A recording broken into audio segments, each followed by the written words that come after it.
Hello, everyone, online and in person. Welcome to the book launch of the Oxford Handbook of Digital Theology.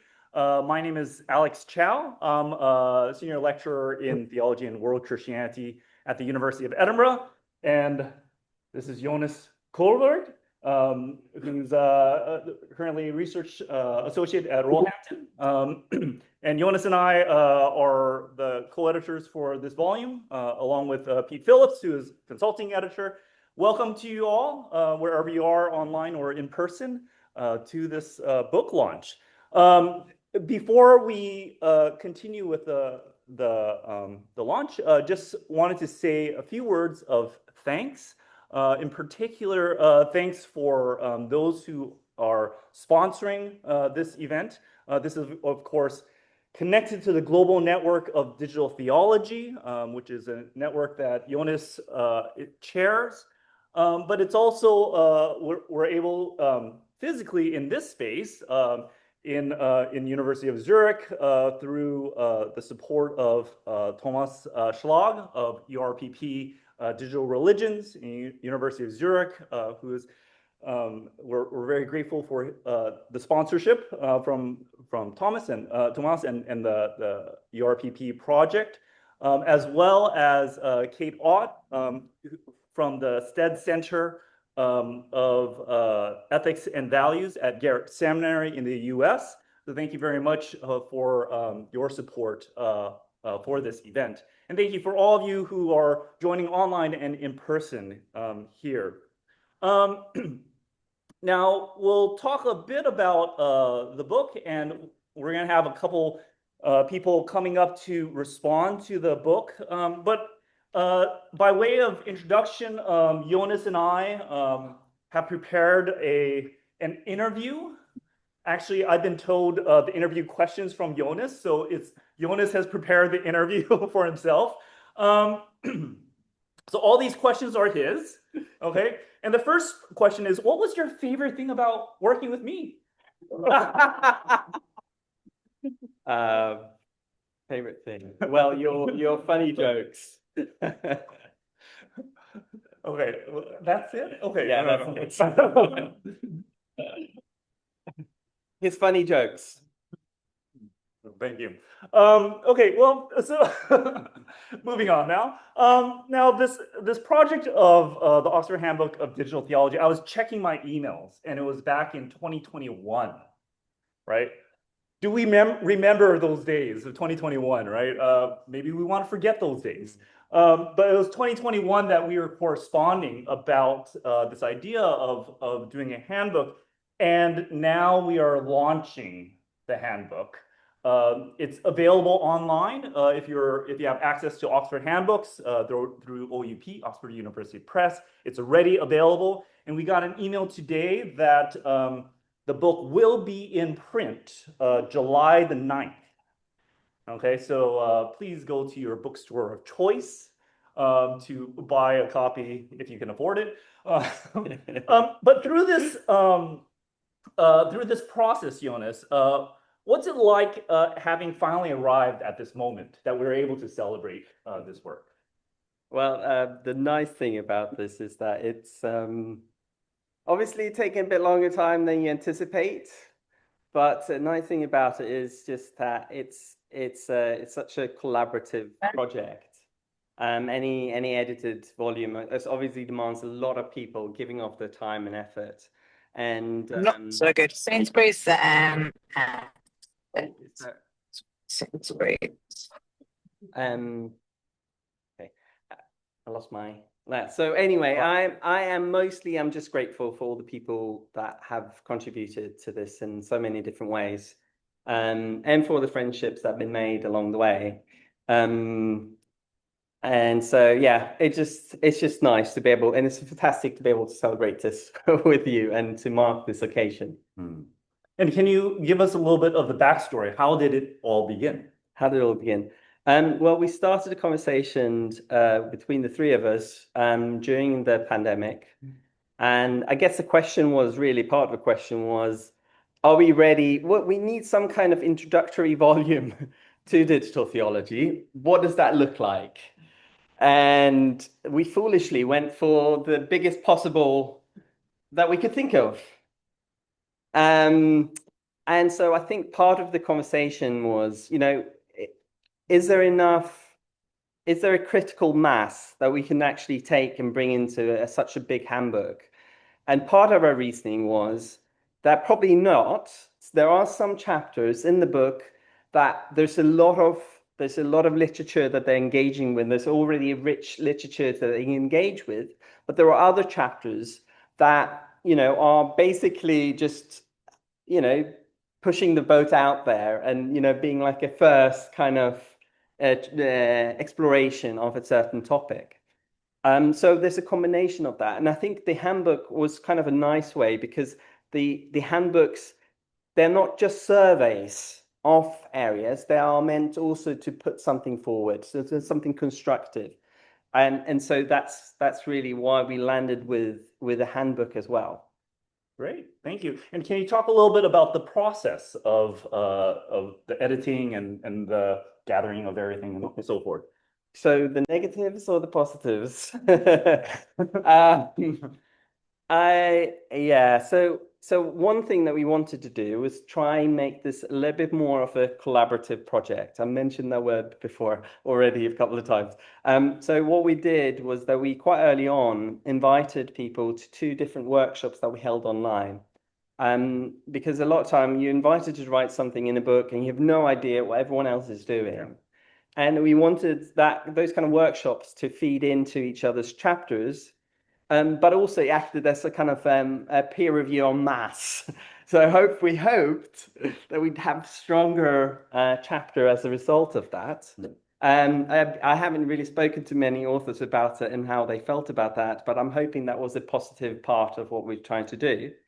And then, I mean, it is a longer process than maybe you think, and probably more work than you think is going to be. Don't you agree? Yeah, a bit more work than you think along the way. And there are challenges. There are occasionally people that can't deliver for often personal reasons, and you've got to find someone else to step in. And with a handbook, you do feel like you have to cover certain topics for it to kind of be complete. So, there are certain edited volumes that you can just, say, they couldn't deliver what they said, but we'll carry on. But in this case, so that was the big challenge, I think, for me. Yeah, because I mean, handbooks often are supposed to be comprehensive, right? Yeah, exactly. Can you talk a little bit more about the content and maybe describe a little bit of the shape or maybe some of the key components? Yeah, I will do that I don't know, you're not really going to see that very well, but that's the table of contents. And this is a version which comes from proofs, which actually has a few errors. And one of the errors it has is that it doesn't include the different sections of the book, which is just briefly going to mention. So we started with the methodology section. So thinking about, does digital theology contribute to methodological conversations? And we hope that would feed then into the other chapters as well. We then have a section about theology and digital. So bringing some of the main Christian doctrines into conversation with digital technology and culture. Our third section was on digital or theology and digital ministry. So more of a practical theology chapter. And then the final section was the kind of outward looking, so theology and digital society and kind of more public theology kind of contribution. So we have 31 chapters in total, and then we have a foreword by Pete Phillips, and Heidi Campbell has kind of pulled it all together in the end. So we're booked in by the greats, and aside from everybody buying this for to stuff stockings. Yeah. Oh, that's to make us rich. Yeah, make us rich. Yeah. What are your hopes for the volume? Well, you hope there's going to be read. Well, yeah. But we are hoping that it will be a resource for people who are doing teaching. Be a rich resource there. Obviously, we're hoping that people from churches are reading it as well and helping them reflect on important issues. We'd like it to be read beyond theology as well, into different disciplines and be part of wider conversations And we're hoping that it would kind of be like a little bit of a marker for digital theology. So like putting a marker down, so to speak, a doorstep. What did you say? Doorstopper. Doorstopper. You said the other day. So just to illustrate, this is what the discipline is about. And hopefully from that, other people will find inspiration to carry on some of this work. Great. Thank you very much for that, Jonas. So what we're going to do from here on out is we're going to interweave both digital technology and people responding in different ways. We're going to show a clip at this moment and later on also of just some snapshots of authors who have written chapters in this book. And just so that you could get a feel for them. Don't worry, they're very short, but you can put it on Instagram, but they are all on YouTube, on a playlist on YouTube. And we're gonna start out with Matthew Tan, who wrote a chapter on dogmatics and digitality.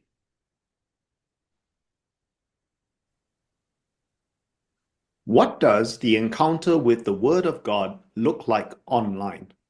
Hello all, my name is Matthew Tan. I'm Dean of Studies at Vianney College Seminary in the Diocese of Wagga Wagga in Australia, and I was honored to be invited to be a contributor to the Oxford Handbook of Digital Theology on the subject of dogmatics and digitality.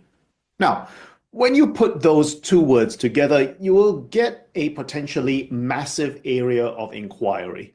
But in the chapter, I take my cue from Catherine Schmidt and focus the inquiry by asking whether the central purpose of dogmatics, namely the dissemination of the Word of God, whether that is affected by digitality, and if so, in what way. This central inquiry then breaks down into two sub-inquiries. First, does the incarnation matter for this dissemination in digitality? And second, does the church matter for this dissemination? Around the theme of the incarnation, we explore whether it is possible to conceive of the incarnate Word of God moving beyond a physical encounter with that incarnate Word. If so, how might this challenge our conceptions of the material bases of this encounter, namely personhood and embodiment? Around the theme of whether the church matters, we mainly ask if the church does or does not have a role to play in the dissemination of the word, and whether this squares up in an age of what sociologists call networked individualism. This simple question opens up an array of options depending on whether you answer yes or no. What you might get might read like a decision tree, but I hope that my little chapter provides a preliminary cognitive map to this field more broadly and to this volume more specifically. A big thank you to Jonas Kohlberg and Alex Chow for the kind invitation to get on board with this volume, and a big thank you for watching. Do you want to answer that? Yes.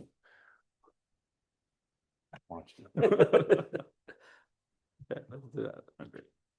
Great. Thank you very much. So that was Matthew Tan on dogmatics and digitality. We're going to shift next to invite Thomas Schlag to come up. As he's coming up, I'm going to... Okay. Okay. I don't know why. She got pilot. So you just...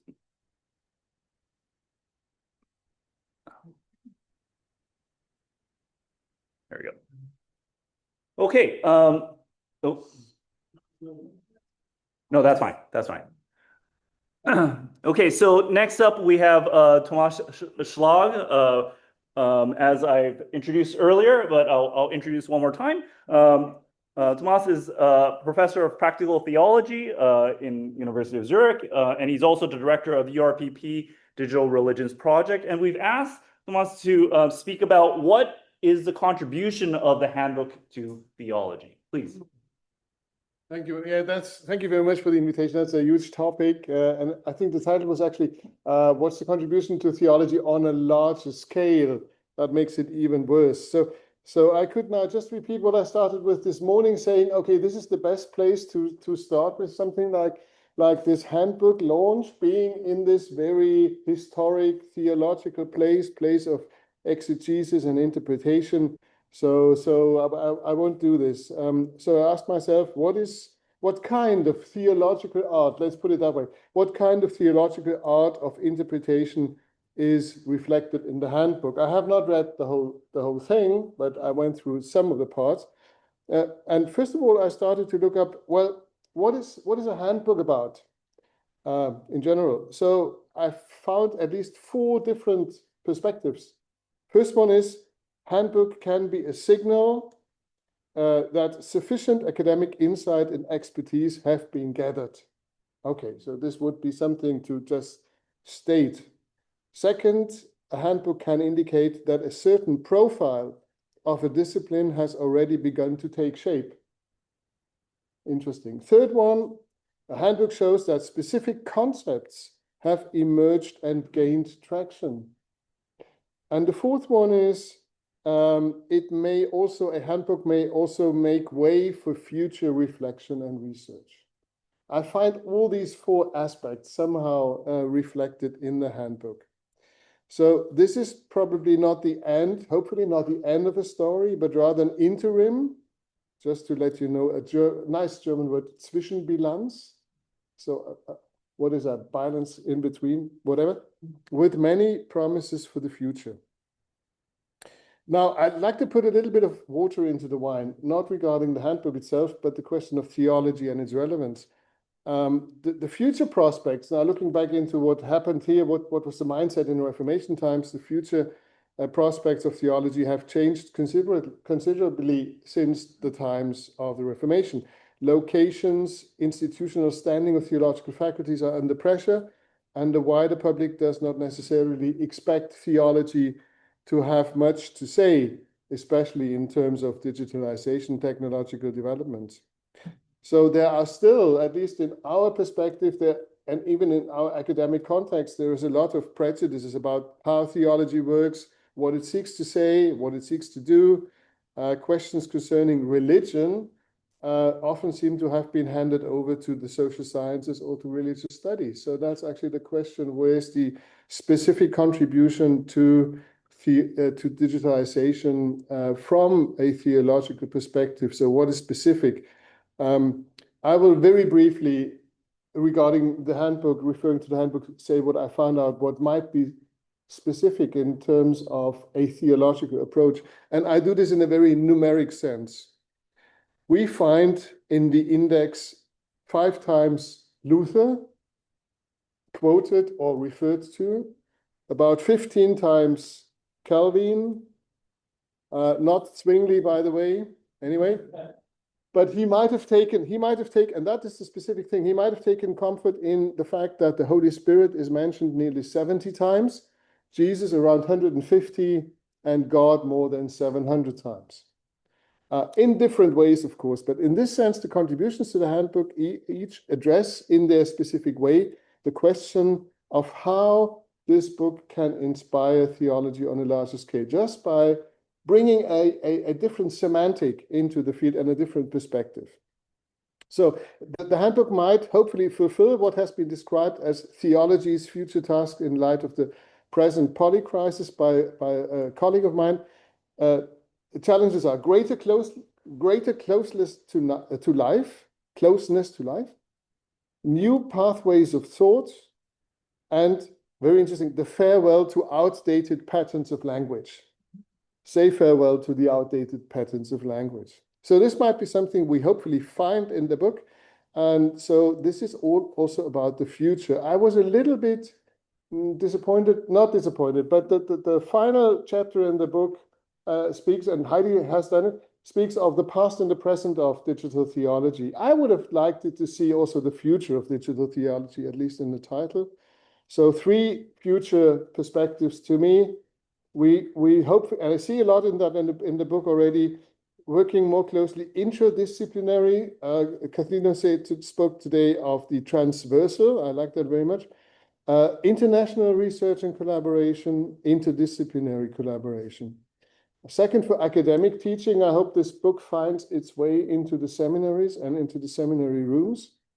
And third, future perspective regarding public outreach and communication. We might need some kind of bilinguality also when we talk about digital theology. So, just to close up, I recommend in Latin to you, tolle, lege, take and read, the famous word by Augustine, who incidentally also appears about 10 times in the handbook. Thank you very much.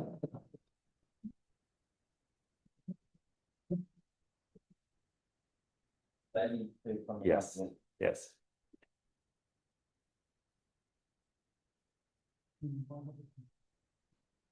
Wonderful. We're now going to shift to our next video, which is Jennifer Tweet speaking on transhumanism and critical post-humanism. There we go. What is transhumanism?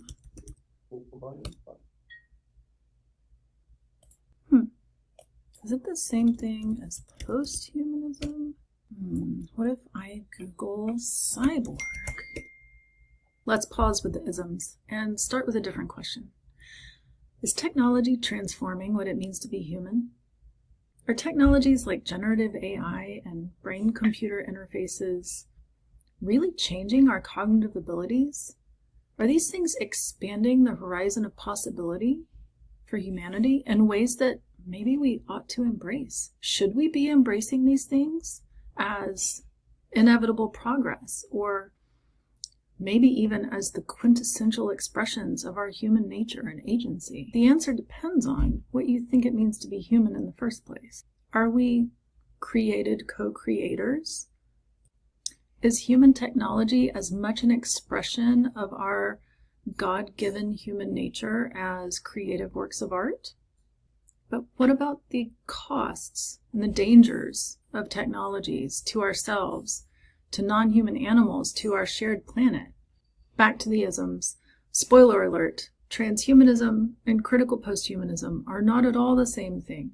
And as interlocutors, they produce very different theological conversations.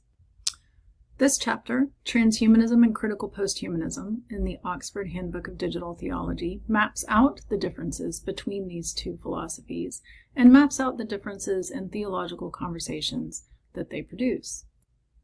Along the way, I offer a brief critical appraisal of Christian transhumanism, and I conclude with a sketch of fruitful topics of continued conversation with critical posthumanism, focusing on the multiple ways that technologies can and do affect the material well-being of humans, non-humans, and our shared planet right now in ways both for better and for worse.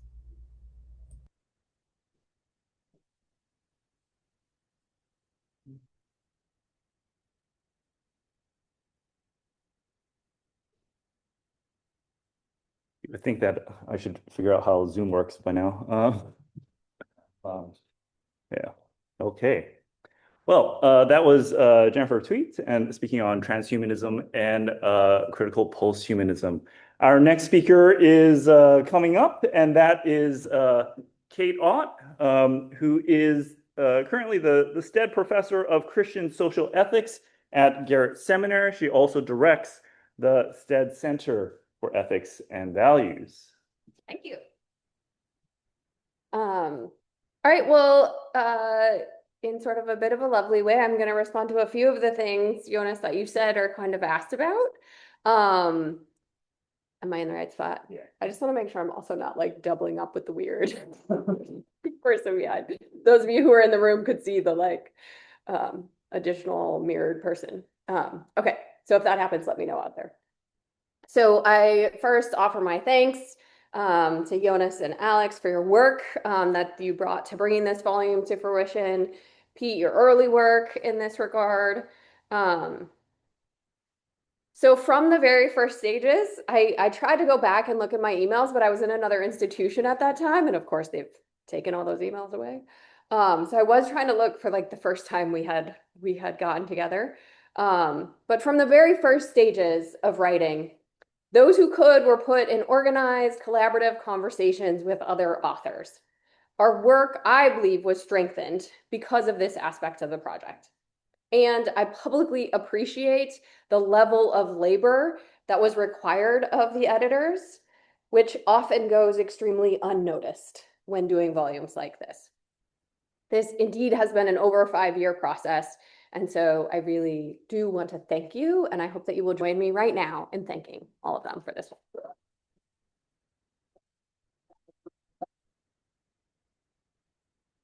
Since I know neither of you like this kind of public recognition, I'm using my time to do it. All right. When we think about the ethics of doing digital theology rather than digital theology and ethics, I think this approach models how I have come to experience this thing called digital theology. Many of us are in ongoing scholarly conversations, as is evident with the wide-ranging cross-referencing of others within chapters in this volume, as well as other written materials produced by the authors within the volume, but cited within the footnotes.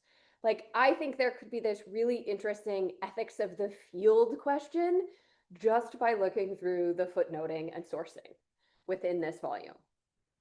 I was struck by how much this text both captures a snapshot of digital theology and exemplifies the relationality of it, which is not true in my experience of most academic endeavors. So some might see this as a negative aspect with a sort of insider feel. To some extent, that is unavoidable in any new academic endeavor. However, the level of critical engagement, in my opinion, is not dampened, nor is the diversity of approach and opinion.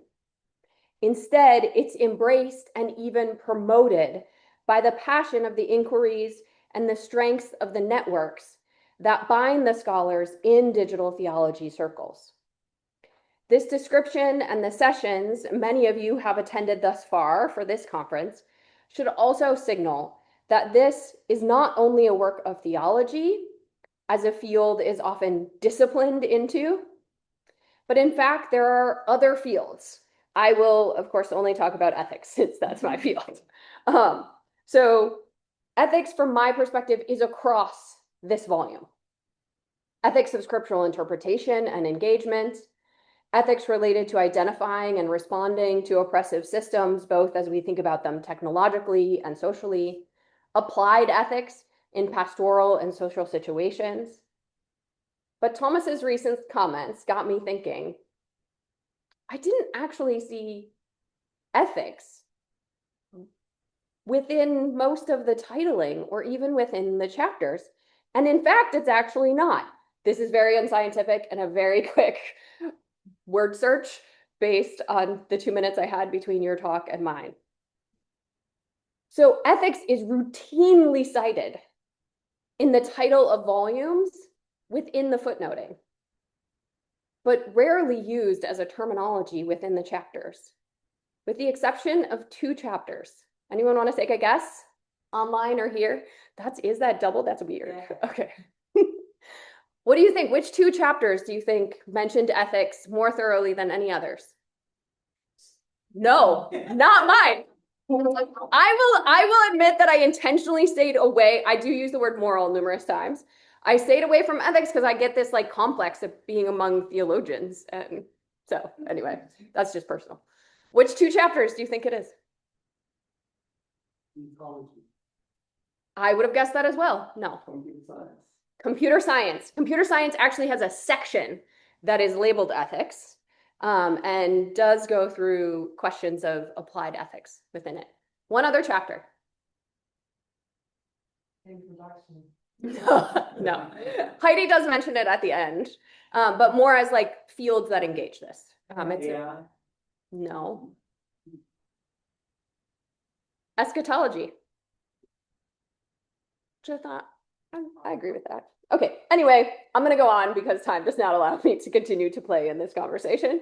But I do want to conclude with the fact that I truly believe the breadth and depth of the handbook, in which a chapter may engage constructive and theoretical arguments, provide an overview of a particular methodological approach, or map digital conversations in another field or discipline, make this an excellent teaching text and an important historical artifact.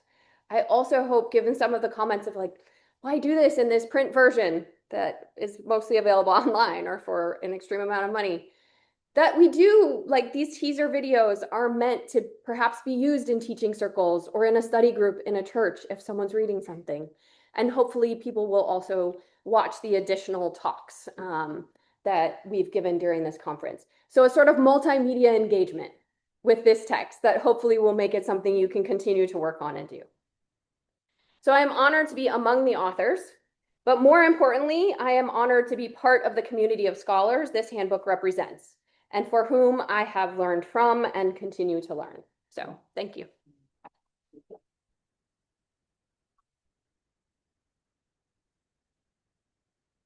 I see that we're getting questions online, but we'll probably come to them towards the end, perhaps. Yes. I need my trusty assistant here. Thank you, Kate, for those very generous and kind words. Our next video is with Daniela Zupan-Jerome, who will speak on online pastoral care. According to the Our Father, which petition of the Our Father is found in Matthew but not in Luke? Just spending a minute here on my daily prayer app trivia. So many of our activities today that have to do with faith and spirituality involve our gadgets and apps and platforms like this.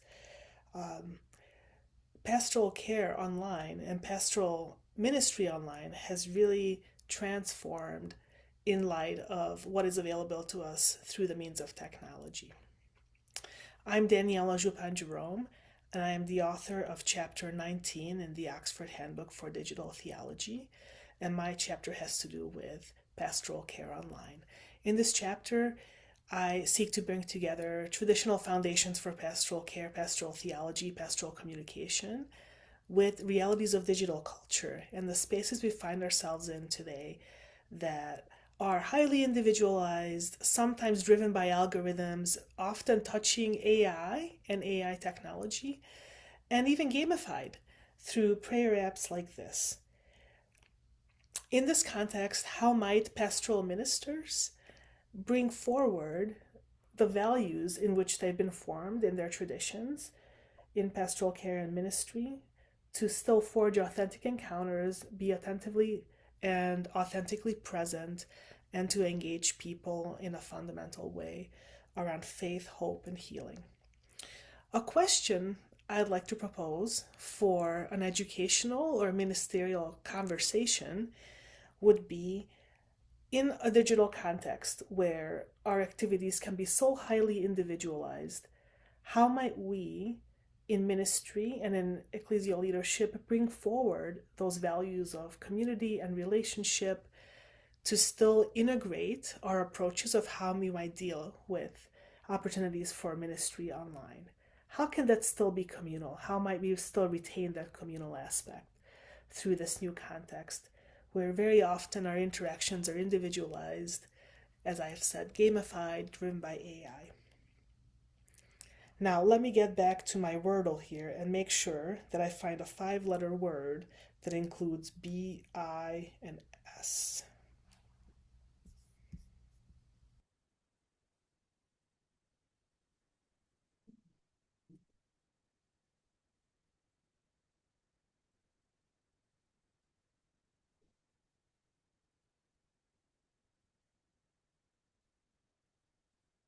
Okay, our next speaker is Antje Jacqueline, who is Archbishop Emerita of Uppsala of the Church of Sweden.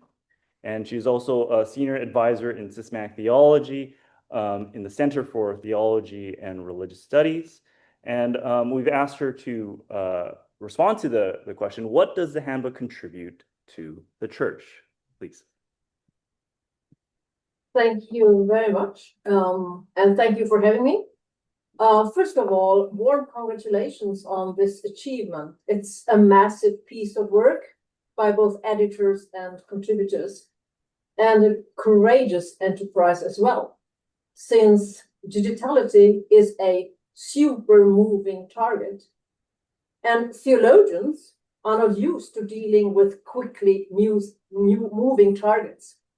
A physicist once challenged me, saying, "We physicists never refer to a paper older than 10 years, but you guys keep quoting Augustine and chaps like him.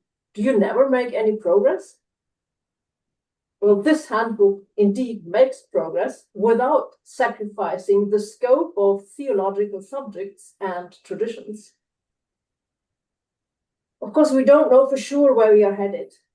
Is it a new continent we find ourselves on? How have we shaped that continent? And how does it shape us? Are we up for inculturation? Or is it once again about colonizers and colonized? As the editors indicate, some might consider this handbook a premature enterprise. However, I find that trying to map the field of digital theology precisely while it's moving worth the effort. Because here's great potential to assist churches and church leaders as they grapple with what it means to be church in the digital age. And since I come from a tradition that cherishes the idea that theology always is theologia viatorum, travelers, pilgrim theology, I am all for it. The strength of the book is its structure in 4 sections. The first part on how digitality impacts theological method may seem a bit theoretical, and yet without such reflection, the church will hardly be able to speak with any consistency in the digital world. The second part exemplifies the impact on some traditional areas of theology, as God taught, creation, anthropology, ecclesiology, eschatology.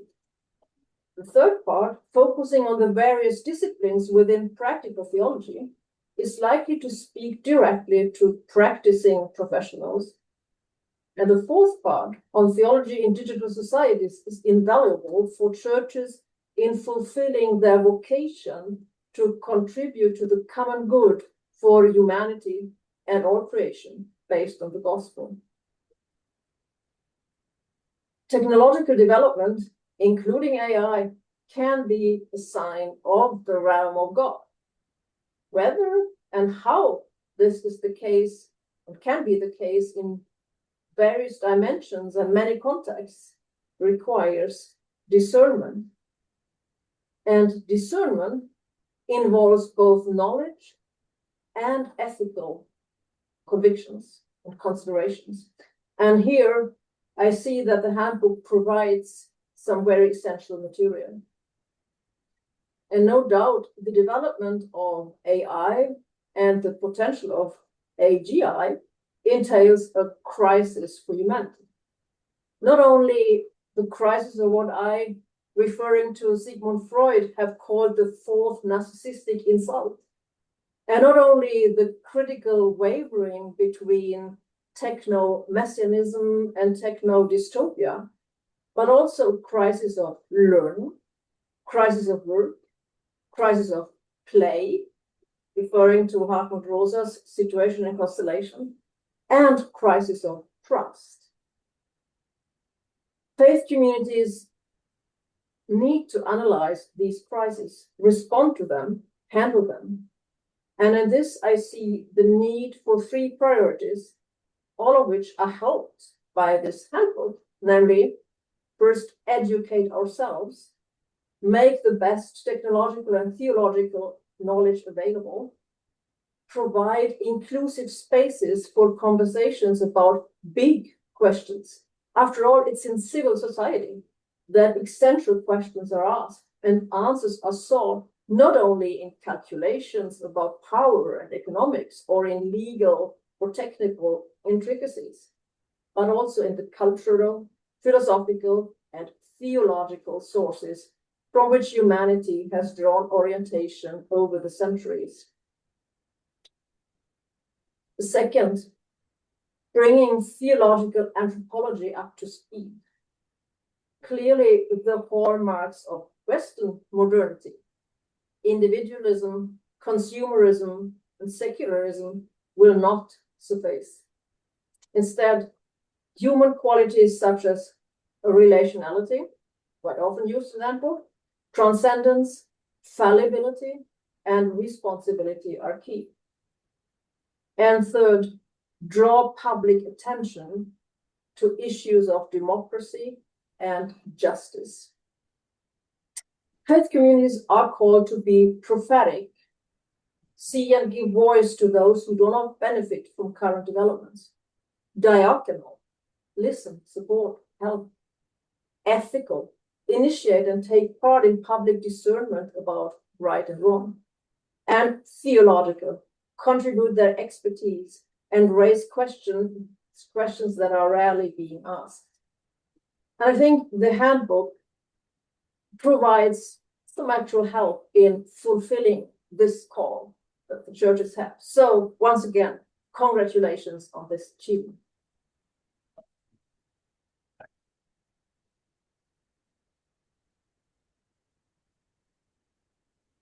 Thank you very much.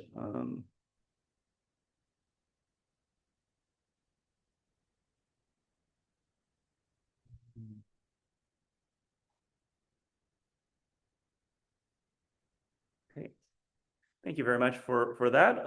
And we are running a little behind in time, but we started a little late as well. But we have one final speaker, and that is Pete Phillips, who will be coming up. And Pete is a Methodist minister. He's also a lecturer in digital theology, mission and practice at Cliff College. And we asked him to respond to the future. Where is digital theology going? Please.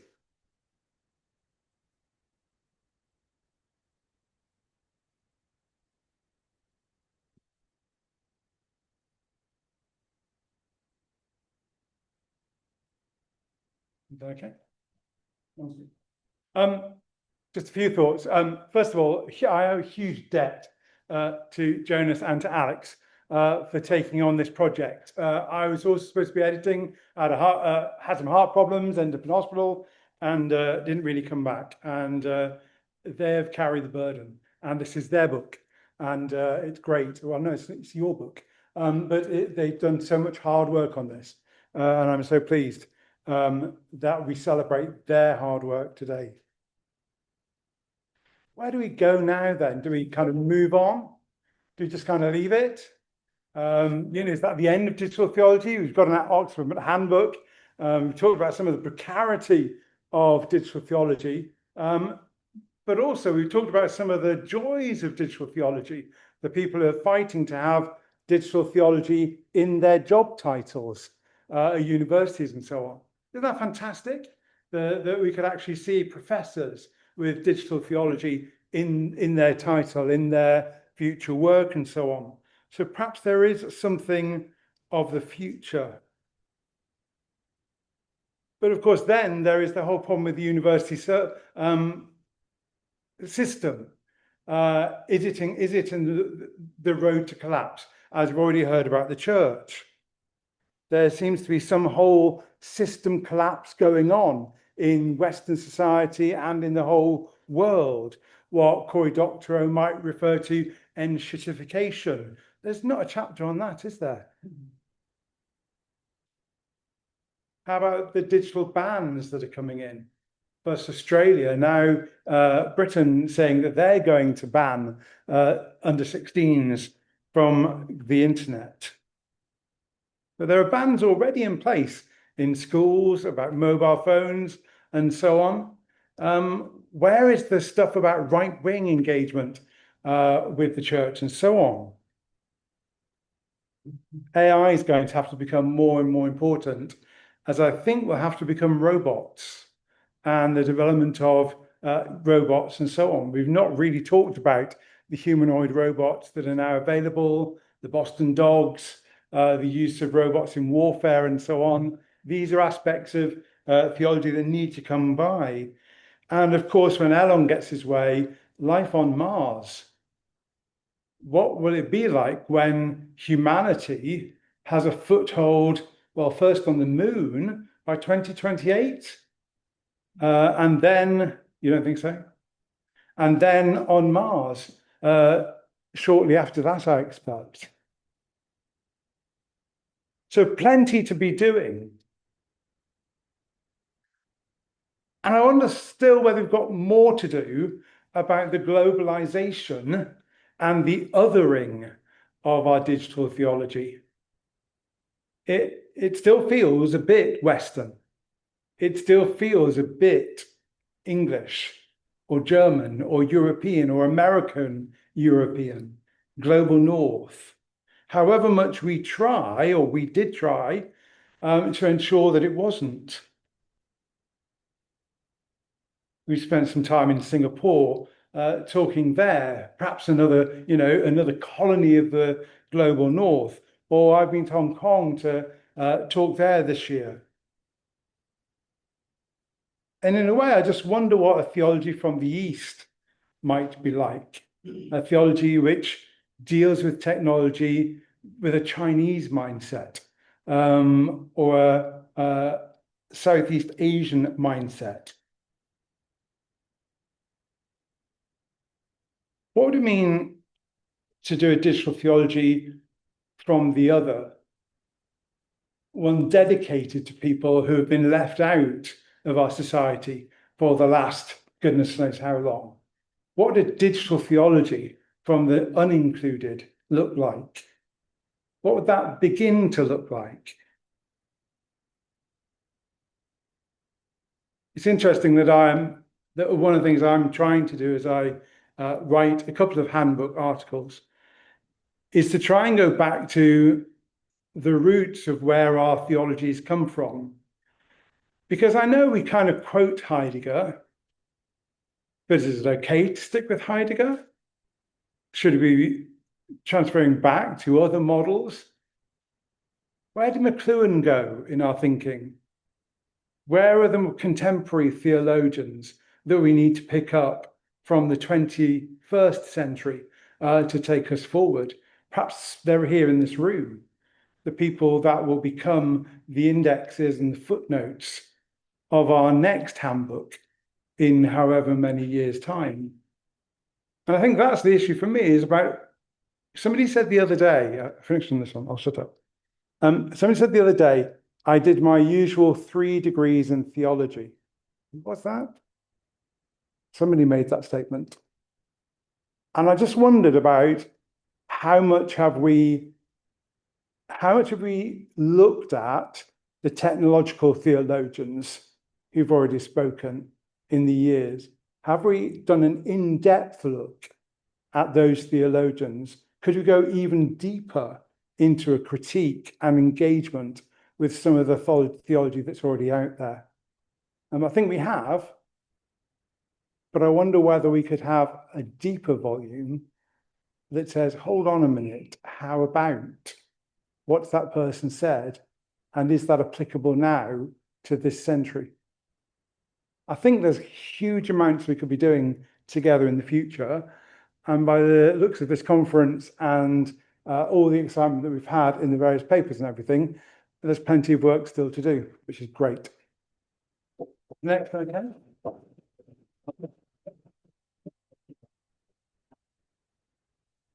Well, with those final words, Pete, thank you for that, because in many ways, I think that is what this volume has done in many respects.